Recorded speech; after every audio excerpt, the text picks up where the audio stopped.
Va ora in onda Pop Economia. Soldi, soldi, soldi, quanti soldi, lodati siano i soldi, i bene amati soldi, perché chi ha tanti soldi vive come un pascià e a piedi caldi se ne sta. Viva i soldi! Mi credi a 200 all'ora, come un pazzo in autostrada, che ti cerca ancora, che ti vuole, che ti chiama, è un'anima sola che non sa più dove va. Spegni le luci della città, così che il cielo si illumina. Balliamo l'ultima volta ma è già finita la musica. Spegni le luci della città, così che il cielo si illumina. Balliamo l'ultima volta ma è già finita la musica. Buongiorno Alessandra, ricordo subito il numero di WhatsApp 340 670 9659. A te la linea. Grazie cara regista Natalia. Ora che non ho più te, che bel pezzo, Cesare Cremonini. Pensate un po', al posto di te, dell'altra parte, della controparte, dell'altra metà, sostituiamo questo te con l'energia. Immaginate un po' la città a luci spente, come canta Cremonini, un mondo senza energia.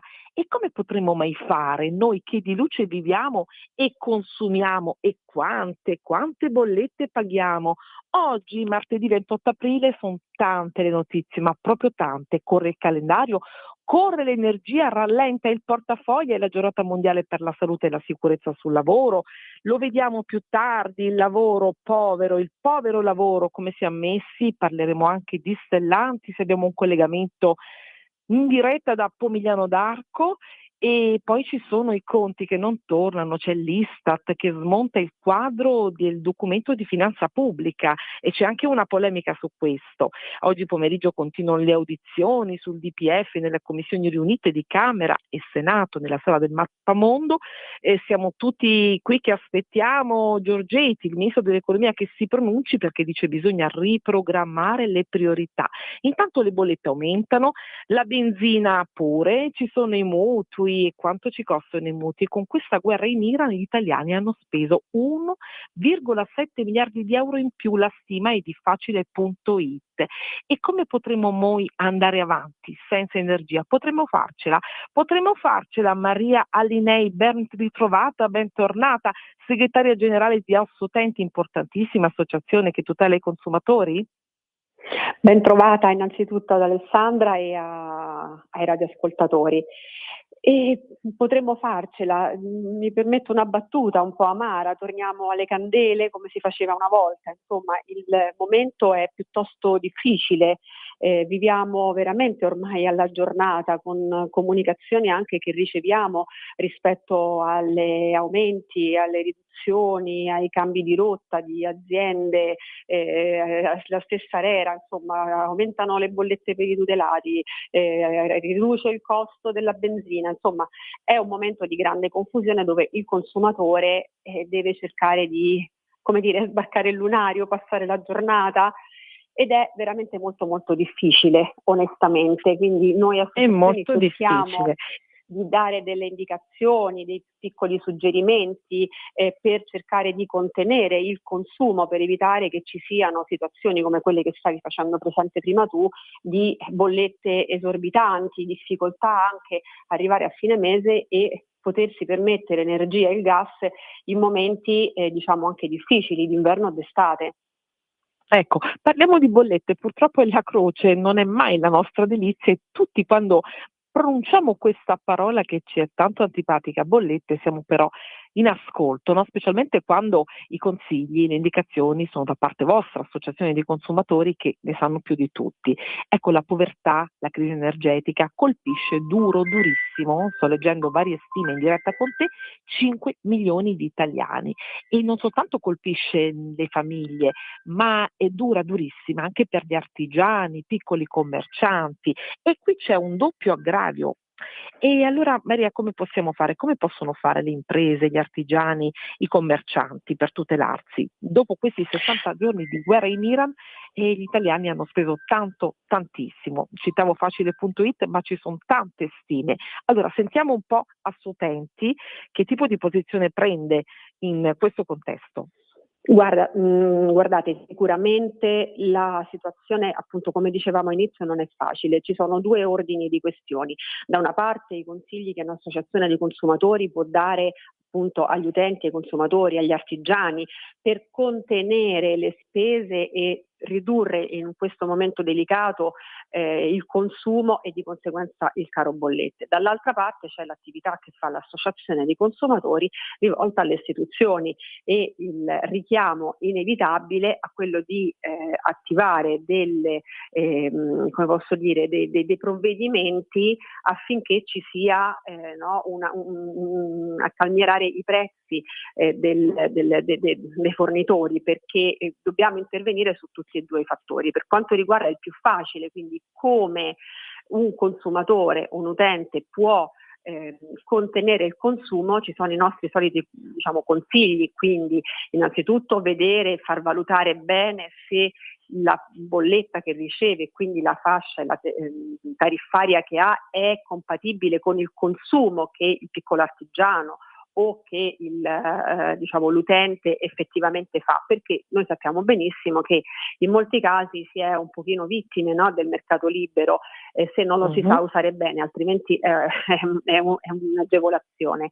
Magari vengono fornite delle bollette a tariffa, doppia tariffazione, nel senso alla fascia bioraria, però magari a persone che invece fanno un utilizzo di monorario, quindi già quello, quindi far valutare la propria bolletta ad un'associazione di consumatori sulla base delle proprie abitudini, degli elettrodomestici che si hanno in casa, per poter effettivamente individuare la tariffa più adatta. Poi ci sono i consigli di tutti i giorni: utilizzare gli elettrodomestici sempre a pieno carico, il frigorifero a una temperatura media, evitare il preriscaldamento del forno, insomma piccoli consigli che sono più facili da attuare nella quotidianità e a un consumatore casalingo piuttosto che a un piccolo artigiano, dove però sappiamo benissimo che a volte i macchinari hanno dei costi molto elevati, e quindi in quel caso subentra sicuramente la valutazione della tipologia della fascia oraria della bolletta e della tariffa che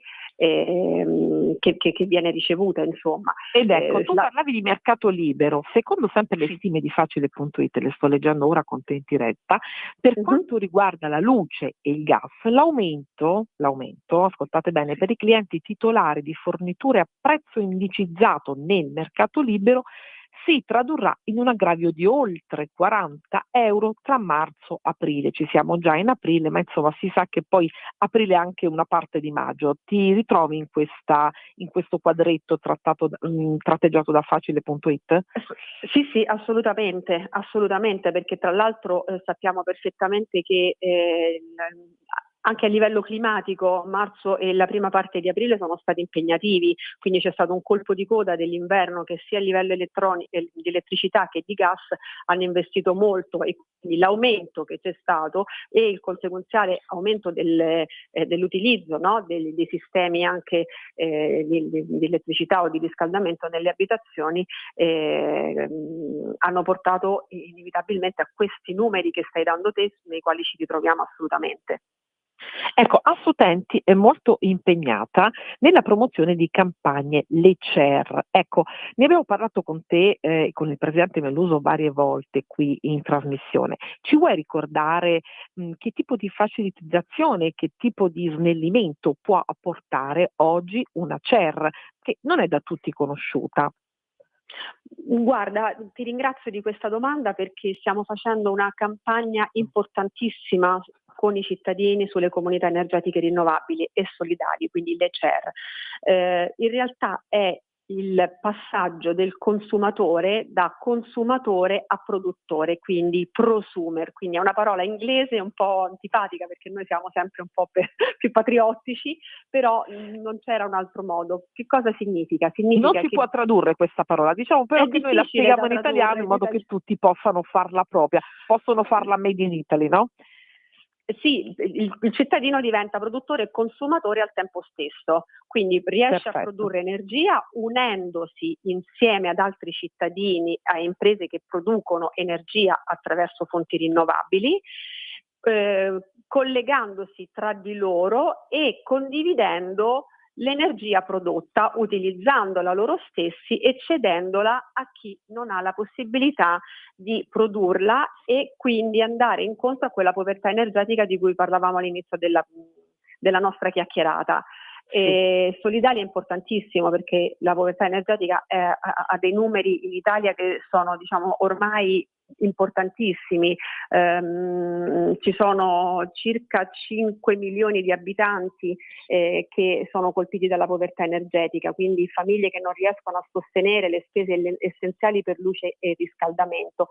Questo sistema delle CER permetterebbe sicuramente di ridurre questo numero delle famiglie nella povertà energetica. Perché? Perché si parla di aggregare i cittadini attraverso le fonti rinnovabili, produrre energia e consumarla senza più essere totalmente dipendenti, diciamo, dall'energia classica. Ecco, dove sono più termine sviluppati? semplice. Quale parte geografica del paese le CER? Perché ho visto che voi state facendo molta campagna informativa al sud, quindi mi viene una domanda, forse nella parte del nostro centro-sud la CER non è poi così popolare, non è poi così conosciuta, più al nord? Allora, sicuramente il nord sta un pochino avanti perché se ne è cominciato a parlare prima e sicuramente ci sono anche strutturalmente e fisicamente terreni e territori che possono far sviluppare le CER. Noi come Assoutenti stiamo proprio facendo una campagna su tutto il territorio nazionale, infatti siamo reduci da incontri in Basilicata, in Sicilia, Agrigento, proprio per promuovere le comunità energetiche, per promuovere questo concetto che è ancora un pochino difficile, anche se ne parliamo da tanto tempo, però incontrando le persone ci rendiamo conto che diventa diciamo poco fruibile e quindi ci stiamo investendo tantissimo, ma siccome so che questa tua trasmissione è ascoltata anche da piccoli artigiani, la comunità energetica è ad uso anche di piccoli artigiani e delle realtà locali che insieme ai cittadini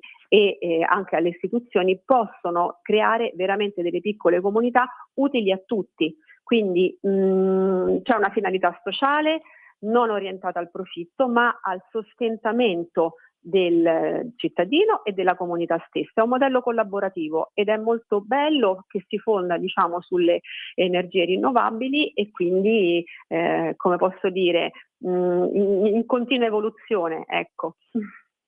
Benissimo, e allora Assoutenti, oltre a fare molte campagne informative per le bollette, per il caro energie, per tutti i temi dirimenti per il nostro portafogli, però ho visto campagne informative anche per i temi sociali, quelli davvero forti, no? Che scuotono tutti i giorni le nostre vite. Per esempio, ecco Maria, lo ricordavo in anticipo di puntata, oggi è la giornata mondiale per la salute e la sicurezza sul lavoro. I dati sono sconcertanti, quelli 2025. In più si aggiungono le fasce, diciamo, meno tutelate, che sono quelle di età tra i 40 e i 49 anni. Vuoi dire qualcosa in merito? Ma sicuramente è un tema di grande attualità, perché appunto poi sappiamo che c'è al momento al vaglio un decreto proprio sul tema del lavoro e noi siamo molto attenti a questo, sia dal punto di vista... C'è il decreto 1° maggio, ecco, lo vediamo tra poco anche con i non sul seri, Ecco, tu che cosa sai di questo decreto, che cosa condividi e che cosa pensi si potrà fare? Allora, fino a che non è ufficiale, ovviamente sappiamo solo delle, no?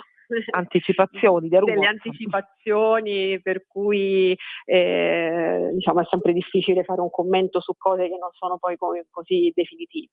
Alcune sicuramente, ci sono alcuni provvedimenti che sono importanti, no? Che vanno allora, che a cosa vi regolare e far aspettereste luce. come grande organizzazione che tutela i consumatori? Che cosa vi aspettereste? Ma sicuramente una maggiore tutela per i lavoratori che oggi non sono riconosciuti, no? Si parlava molto dei rider piuttosto che degli extracomunitari, piuttosto che dei giovani o delle donne stesse. Mi dispiace che torna questo tema delle donne che non sono ancora equiparate, però è un dato che dobbiamo comunque, con cui dobbiamo un dato comunque di fatto, lottare. non Io c'è e niente te, da fare. esatto, che siamo due donne attive, no? Ogni tanto ci scontriamo con questo elemento. Con questa realtà. Con questa realtà, esatto. Comunque mi piaceva molto quello che tu hai detto all'inizio, le parole di Giorgetti, in cui riprogrammare le priorità. Ecco, questo è un elemento che secondo me deve orientare un pochino le scelte del governo, capire quali sono le priorità. Le priorità ovviamente per noi sono priorità sociali, quindi dare diritti e tutele a chi deve avere diritti e tutele, quindi tutti i cittadini, perché sono tutti uguali di fronte alla legge per noi, insomma. Grazie Maria Linnei, sono le 16:18, il tempo corre, il portafogli si svuota, ma io ti aspetto presto, aspetto di nuovo studenti per chiarire ed informare sempre di più e meglio. Grazie ancora. Buon proseguimento, grazie. Allora noi continuiamo nel riprogrammare, faccio mie le parole del Ministro dell'Economia Giorgetti, le priorità, riprogrammiamo sì le priorità, ma cerchiamo di svelare anche qualche verità e allora aspettiamo Nino Sunzeri, giornalista economico della Verità. Andiamo con un pochino di musica mentre il nostro Nino si collega. Cielo si illumina, balliamo l'ultima volta ma è già finita la musica.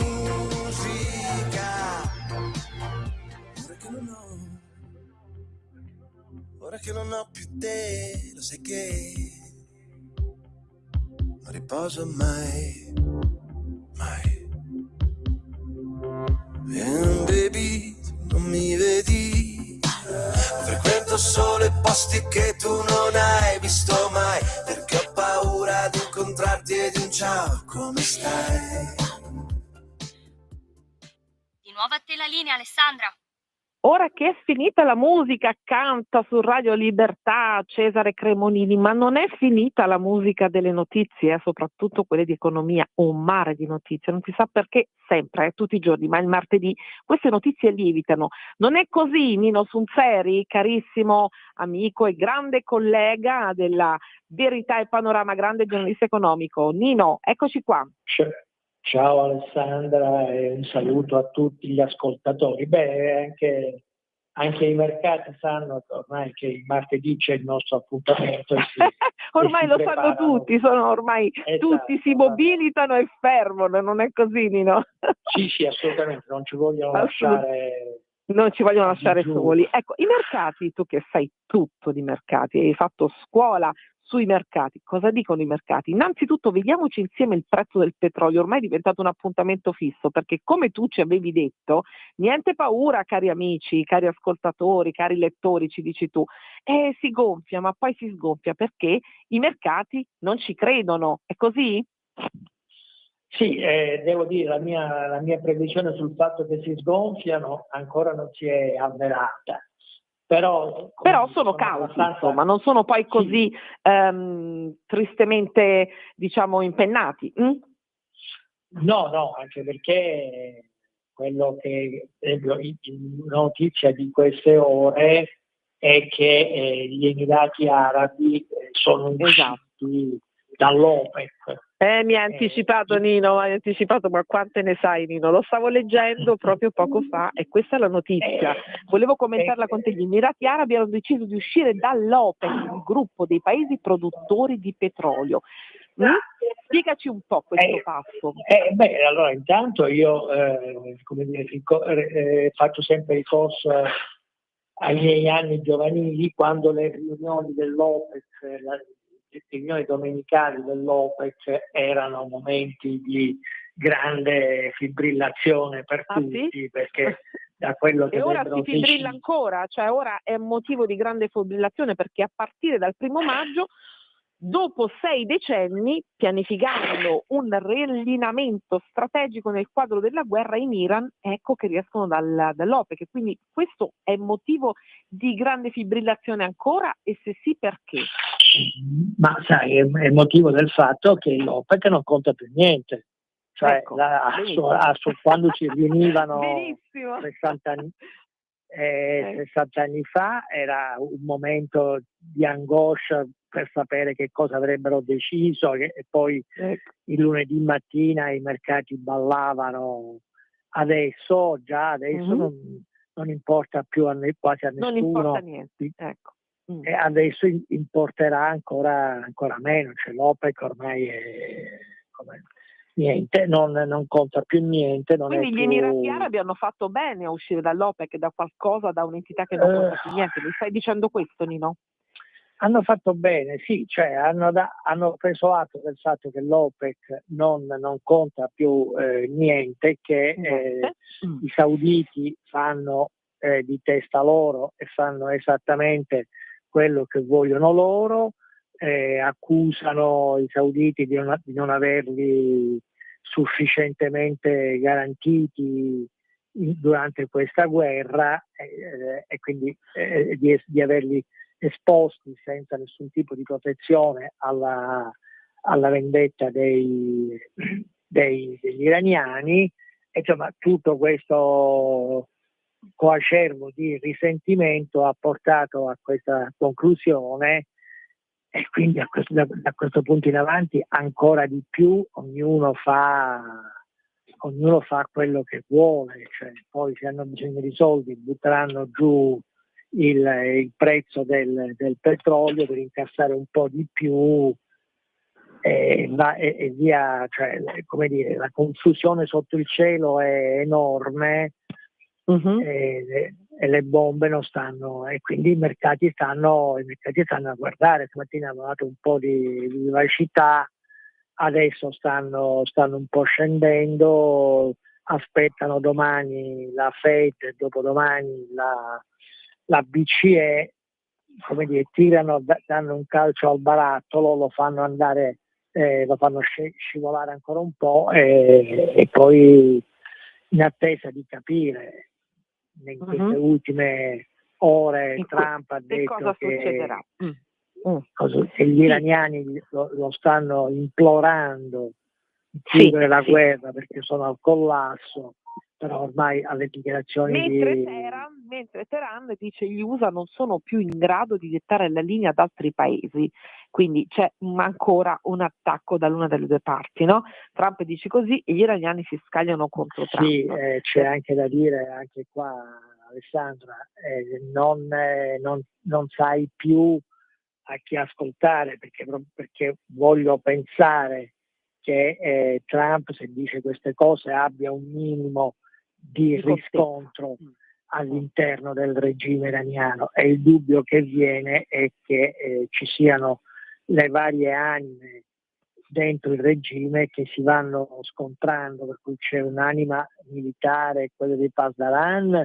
che ha preso una posizione rigidissima, mentre da quello che leggo c'è l'ala religiosa, insomma le tonache, gli ayatollah, che invece sono un attimo più disponibili al colloquio, perché poi certamente il paese l'economia del paese non è messa bene, benissimo. e quindi speriamo davvero che si abbia un po' di contezza quando si parla, e soprattutto la situazione è assai complicata, mi pare, no? Sul fronte conti, Nino, torniamo qui da noi, perché non siamo messi bene. L'Istat oggi smonta il quadro, come tu sai benissimo, del documento di finanza pubblica, il DPEF, no? E dice crescita, non c'è niente da fare ragazzi, la crescita è più fragile. E i salari sono proprio depressi, c'è anche una polemica su questo. Poi oggi pomeriggio ci sono le audizioni sul DPEF nelle commissioni riunite sia di bilancio e della Camera, che sono a Montecitorio nella famosa sala del Mappamondo, ed è siamo tutti in attesa dell'intervento del ministro Giorgetti, il ministro dell'economia, che ha detto si dovranno a questo punto riprogrammare le priorità. Adesso io ti chiedo, no? Siamo anche alla vigilia di questo decreto, siamo alla vigilia della festa del lavoro il 1° maggio e del decreto 1° maggio, ma quali sono le priorità, Nino? Ma Alessandra, la priorità è alzare gli stipendi. Ovviamente questa è la priorità massima. Quando io sento dire che la produttività italiana è bassa, ma è bassa cioè per una ragione molto semplice, perché gli stipendi sono bassi, quindi le imprese, anziché sobbarcarsi su investimenti in automazione, in robotizzazione che costano tanto, e che sono esposti alle intemperie del mercato, preferiscono prendere gente, pagarla poco, se il mercato si gira e i consumi cadono, la domanda cade, e se tu hai comprato un robot, quello lo devi continuare a pagare e fare gli ammortamenti. Se hai personale in eccesso, c'è la cassa integrazione, ci sono tante forme, tra virgolette, di flessibilità. Il risultato è che non c'è, che la produttività è bassa e i salari sono bassi. Le due cose stanno insieme. Le due cose stanno insieme. Proprio di questo parliamo, Nino. Io ti pregherei di stare ancora un po' con noi, soprattutto sono le 16:28, ora andiamo un attimo in pausa, e poi a proposito di produttività, l'hai chiamata tu sul piatto, e di questa doppia partita e frenata, direi, i consumi da un lato, gli stipendi dall'altro, siamo oggi proprio nella giornata mondiale per la salute e la sicurezza sul lavoro. E di lavoro qui parliamo sempre, io ci tengo moltissimo, i dati sulla mortalità nei posti di lavoro sono aumentati, le fasce giovani sono quelle più coinvolte, e tra poco abbiamo un collegamento da Pomigliano d'Arco, perché c'è un settore, quello di Stellantis, che è il corpo fondante, era perlomeno la ex Fiat della nostra economia, che sempre se la passa male, traballa sempre, non c'è pace. E poi c'è la questione Trasnova, ne parliamo tra poco, e sicuramente il tuo commento, la tua idea, il tuo ritmo ci daranno una maggiore visione. Quindi ti prego di rimanere, una pausina, e poi ci colleghiamo con Pomigliano d'Arco e con te che sei in collegamento. Va bene, Nino? Ok, sarà un piacere sentirti ancora. A tra pochissimo, rimani in linea, eh? Ascolta i tuoi programmi preferiti, le notizie, la musica che ami e non solo. Con l'app di Radio Libertà puoi interagire con i conduttori, anche quando sei in movimento. Non aspettare, cerca Radio Libertà nello store del tuo smartphone o tablet e scarica l'app gratuitamente. Radio Libertà, tutta la radio con te. Scopri di più su radiolibertà.net. Semplicemente la tua radio.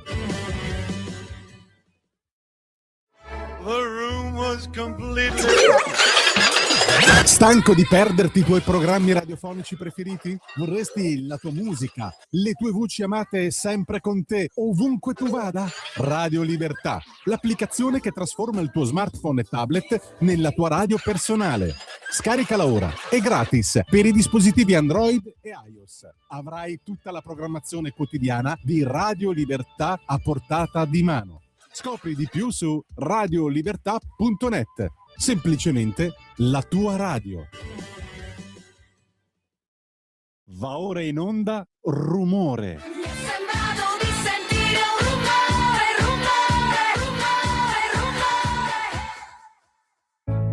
rumore. Li conosco quei discorsi. Li fatti anch'io. È una vita che parlate di operai. Belli con le mani grosse, i pugni chiusi, forti con le braccia sporche, il petto in fuori, nudi, sudati, coraggiosi, che si muovono gloriosi gli operai. È una vita che fa della retorica sugli operai. Gli operai,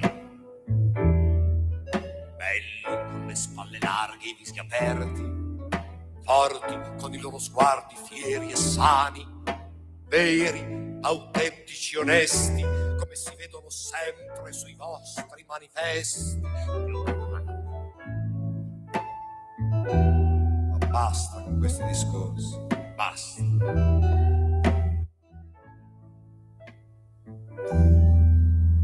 Gli operai sono gente come noi e non è vero che hanno l'esclusiva dello sfruttamento. Gli operai sono anche peggio di noi. Di nuovo a te la linea, Alessandra. Grazie Natalia dalla regia, l'avete riconosciuto, è il mitico, unico e indiscusso Giorgio Gaber. Gli operai non è vero che hanno l'esclusiva dello sfruttamento e ci sta perfetta, credo io, questa canzone, questo pezzo più che canzone del mitico Gaber in diretta da Pomigliano d'Arco. Oggi sono molto contenta di ritrovare ormai una voce amica di questa trasmissione, perché tanta è la priorità che noi diamo al lavoro e alla gente che davvero si sporca le mani sul lavoro. Salvatore Silvestro, operaio sì, lavoratore di Stellantis, sei in forze anche nell'UGL. Salvatore, come stai? Ciao Alessandro, buona serata a tutti. Buona serata a tutti, e tu sei in diretta proprio da Pomigliano d'Arco. Sempre in collegamento, sono contenta di ritrovare Nino Sunzeri. Nino, ci sei? Mi accerto che tu ci sia. Sì, sono sempre qua. Eccoci. E allora, perché io ho chiamato oggi Salvatore? Perché? Perché, come dicevamo prima con te, Nino, in questa doppio binario, in questa doppia partita, da una parte i consumi che aumentano perché aumentano le nostre necessità quotidiane tutti i giorni, ma che dobbiamo tenere a freno perché non abbiamo tanti soldi per consumare tantissimo, e dall'altra parte gli stipendi, i salari che rimangono sempre costantemente al palo. Non solo, si aggiunge la crisi Stellantis e tante volte ne abbiamo parlato, sappiamo, dal caso Tavares, l'abbiamo esaminato tutto con i lavoratori, con i sindacati, anche con te, Nino, c'eri anche tu, e Stellantis che certo non ci fa brillare, che ha avuto tante difficoltà, la ex Fiat, e chi è che paga? Pagano i lavoratori, pagano gli operai. Ora su tutte le TV, su tutti i giornali rimbalza questo nome Trasnova, e Trasnova è l'azienda di logistica operante negli appalti per il gruppo Stellantis. La scadenza del contratto era prevista per il 30 aprile per questi operai, e quindi tra 2 giorni, a fronte di questa mancata riconferma, la società ha avviato le procedure di licenziamento collettivo, cioè per tutti i dipendenti, compresi quelli della sede di Pomigliano. Allora io voglio chiedere conto un pochino della situazione proprio a Salvatore Silvestro. Salvatore, raccontaci. Sì, ciao Alessandro. Allora Alessandro, ti aggiorno che questi lavoratori sono circa 52, quindi parliamo di 52 famiglie che ad oggi, il 30 di aprile, si troveranno senza lavoro. Quindi festeggeranno il 1° maggio non essendo più lavoratori. Non so cosa Quindi si hanno da tratta di festeggiare. 300 operai, 300, giusto? In tutta Italia sì, circa 300, non parliamo di operai, parliamo sempre di famiglie, perché purtroppo, specialmente noi qua al sud, 52 operai, si parla di 52 famiglie, perché sono quasi tutti monoredditi. Quindi parliamo di famiglie monoredditi che su questo stipendio hanno formato una famiglia. E ad oggi, dopo circa 30 anni, perché la media sono dai 25 ai 30 anni che hanno dato servizio per questa azienda, si troveranno in mezzo alla strada. Allora, tutto questo si Alessandro. scatena dalla mancanza di questo rinnovo di contratto, no? I sindacati ci vanno molto molto pesante su questo e dice non si può far questo perché il salario dei lavoratori non è una merce di scambio. È un problema questo che è sul tavolo del Ministero del Made in Italy, no? Che cosa sta facendo? Tu fai parte dell'UGL, del sindacato UGL, noi spesso sentiamo qui anche il segretario nazionale Metalmeccanici Spera, che cosa sta facendo il sindacato per questa situazione? Allora, Alessandro, noi abbiamo due tavoli, uno alla Ministra e uno in Regione Campania. Ti prego di L'ultimo, alzare un diciamo, pochino tavolo la che c'è voce, stato, Salvatore, alza un pochino la voce e staccati un attimo dal microfono, alza un pochino la voce altrimenti non si sentono bene le parole. un attimo Eccoci. solo che stacco. Eccoci, dimmi pure. Forse adesso Adesso sì, forte e meglio? chiaro, meglio, molto meglio, prego. Ok, ok. Forse è il Perfetto. punto perché sto in fabbrica. Allora, noi abbiamo due tavoli, uno al Minit e uno in Regione Campania. Sì. È stato fatto in Regione Campania dove ha chiesto alla regione, ai sindacati.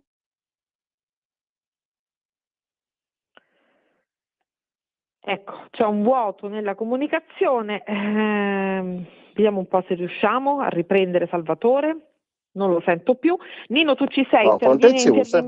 Lei, Ecco. Sì. sì, Ti lei sento un po' chiederà maluccio. un anno. Mm. Mi senti adesso? Sì, diciamo, fermo così, in un posto così. Ok. Lei chi? Sì. Sì, Lei Trasnova. Nel momento in cui, Trasnova. diciamo, ci sarà questo accordo per Sì. l'annullamento di questo contenzioso, lei chiederà un anno di cassa integrazione. Altrimenti Ecco. questi lavoratori dal 1° maggio saranno in NASPI.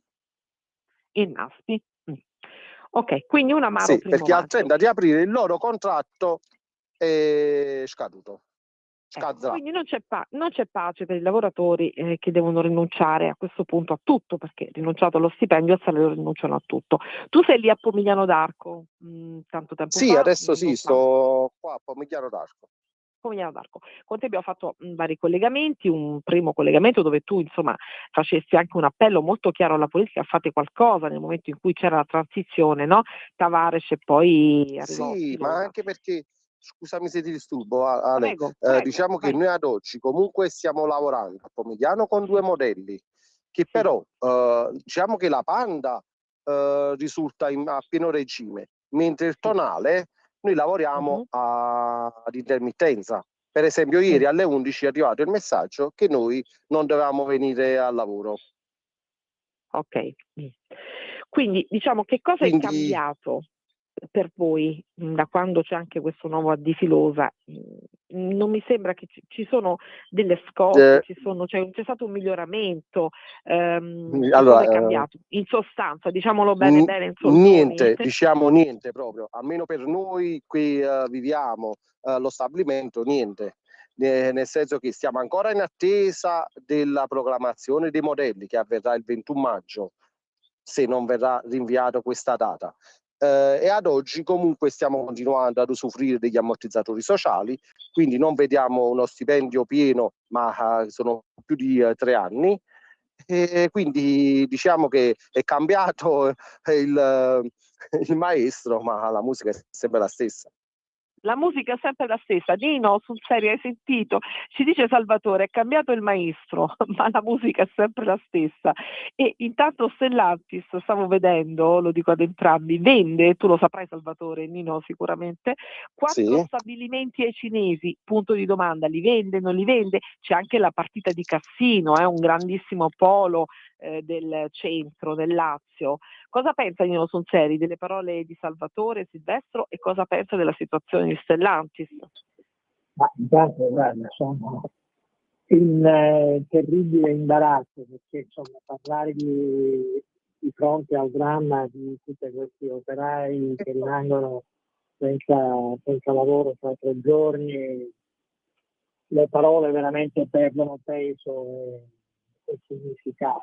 Questa è la prima cosa che mi viene in mente di dire, quindi tutta la solidarietà possibile E la vicinanza.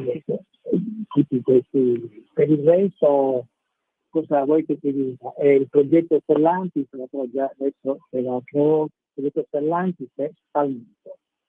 Doveva far nascere il secondo, forse terzo, ma magari anche il primo, se le cose andavano bene, produttore mondiale di auto, in realtà sta precipitando verso il basso. Quindi quel progetto è finito. È morto per colpa del Canales, è morto per colpa del mercato, è morto per colpa del... Ecco Nino, adesso devo dire a te di stare fermo e di metterti un pochino vicino al telefono, altrimenti non riesco a sentirti, non riusciamo a sentirti, sentiamo una bruttissima eco. E allora ritorna come eri prima. Il mercato è finito per 1000 ragioni, però è finito. Detto questo, il fatto che vendano ai cinesi non mi stupisce. Io sono convinto che attendere, non domani, non dopodomani, però attendere succederanno delle novità all'interno del capitale sociale di Stellantis, della proprietà di Stellantis. Ecco, questa è una notizia, Nino. Questo ci stai dando una notizia, ma non è saranno delle novità. Sì, ma dico, non ho nessuna notizia in particolare, faccio semplicemente 2 più 2 e Stellantis sta perdendo progressivamente la taglia per stare sul mercato in maniera adeguata. Era nata appunto per arrivare su certi livelli di produzione e di vendita, che sono stati clamorosamente mancati, e quindi adesso dovranno ripensare una nuova strategia. Mi sembra abbastanza palese, ma ti dico non perché abbia notizie, ma semplicemente mettendo insieme un po' di frammenti. L'unica soluzione sono i cinesi. D'altronde Leapmotor in questo momento è un partner di Stellantis e le sue macchine sono diventato un elemento di forza nel portafoglio di Stellantis. Dongfeng vuole venire a produrre in Europa.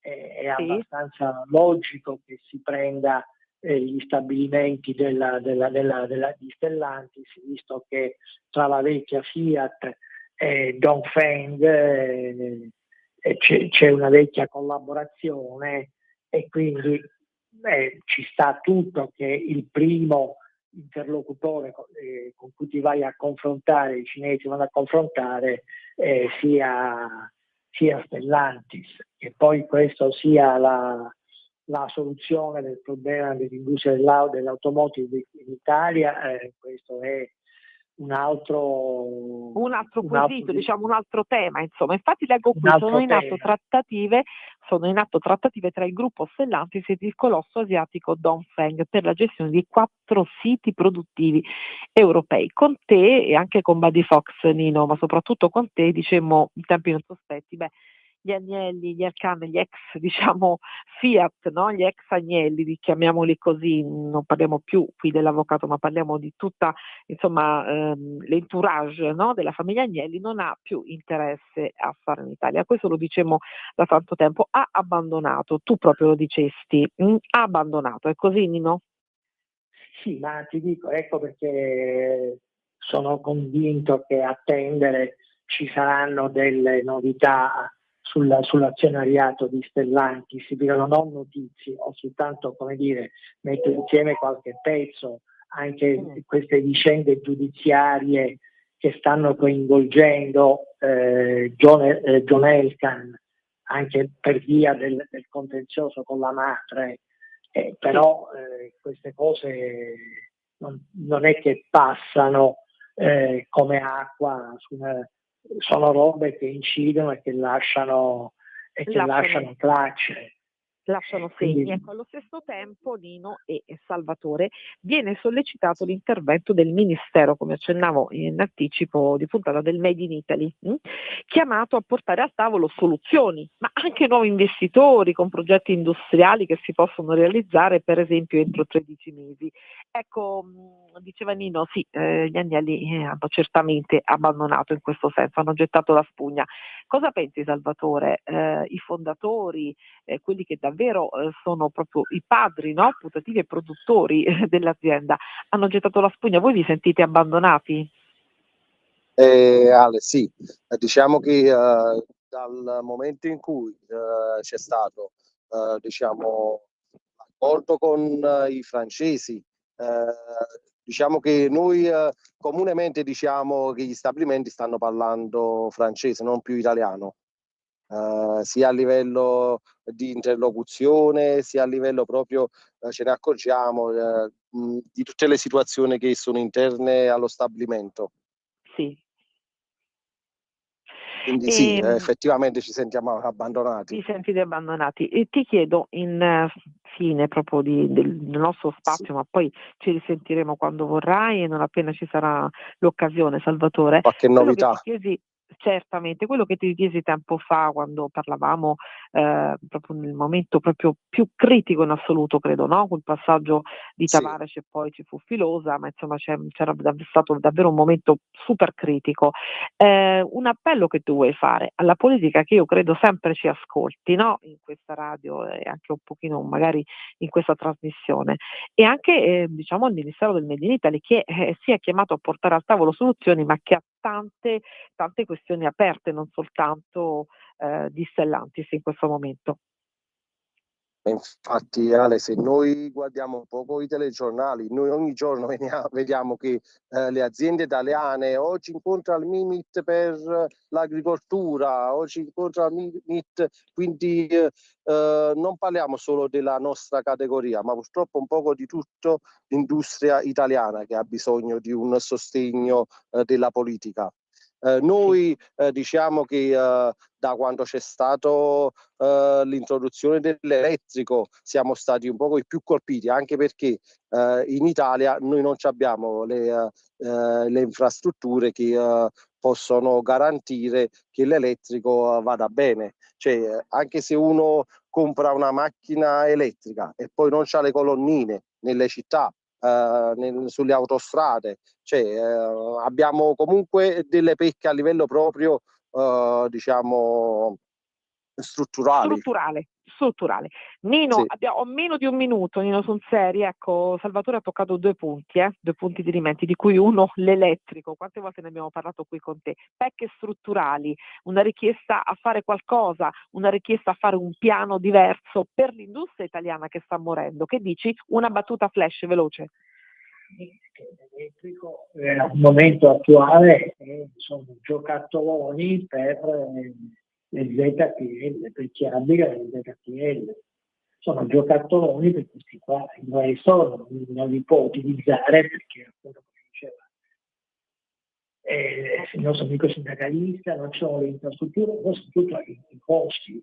Cioè se una 500 elettrica arrivava a costare 40.000 euro, lì non c'è una ragione per comprare, infatti non l'hanno più fatte, sono tornati lì. Poi i soldi sono quelli, ma la realtà impone le sue leggi. Ecco, ho sempre un flash, ti chiedo veramente proprio o sì o no, proprio una cosa velocissima. La maggioranza, Nino, è divisa sul deficit, lo sappiamo, l'abbiamo detto prima. C'è anche una polemica da una parte, Salvini, ministro dei trasporti, che dice stop, basta i vincoli europei, aiutateci, dobbiamo aiutarci, è urgente sospendere il patto di stabilità. Tajani, che invece, il ministro degli esteri, dice è sbagliato uscire dal patto di stabilità. La domanda è: giusto, tu l'hai detto, uscire, l'hai detto anche l'altra volta, ma quanto potrebbe aiutarci anche da questo punto di vista, anche sull'automotive, mi voglio estendere al tema del giorno. Alessandro, possiamo farci tutte le illusioni che vogliamo. Il patto di stabilità fa parte di un trattato internazionale che l'Italia ha firmato. Uscire in maniera unilaterale dal patto di stabilità significa che la firma dell'Italia non vale più niente. Per cui una cosa è convincere che ci si riesce l'Europa a mollare e ad aprire dei margini, ed è un discorso. Un altro totalmente diverso è uscire in maniera unilaterale dal patto di stabilità, vuol dire che la firma dell'Italia non vale più niente dal giorno dopo. Lo spread va a 500 e il rendimento degli istituti italiani va a 10. Quindi dopodiché almeno si faccia anche conclusioni che preferisce, cioè non uscire dal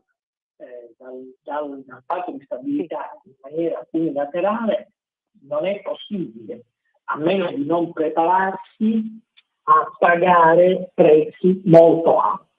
Puoi andare a cercare alleanze all'interno dell'Unione Europea, forse con la Spagna, con altri paesi, puoi cercare di costruire un consenso per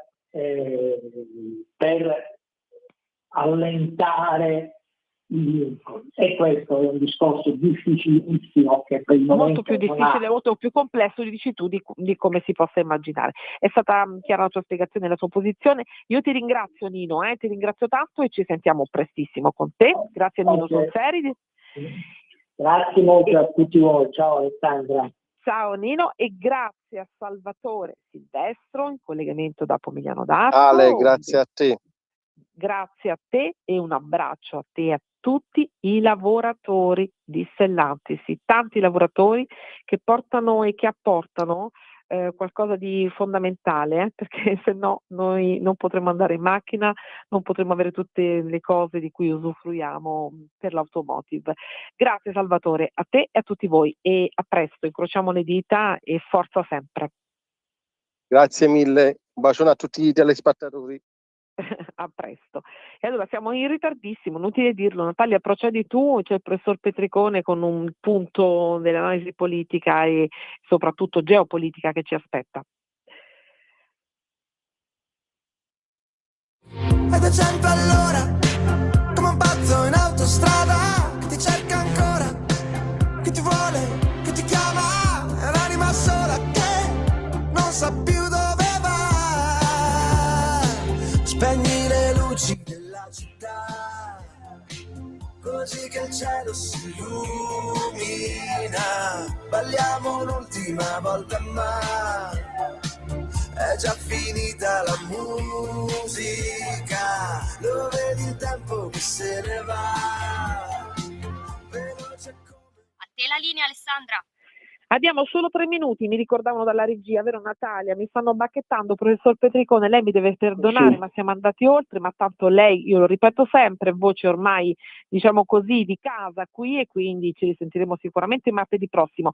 Intanto grazie. Come sta? Analista geopolitico, lo ricordo, sociologo dei fenomeni giuridici e politici. Qui di fenomeni giuridici e politici è molto da dire. Lei sta bene?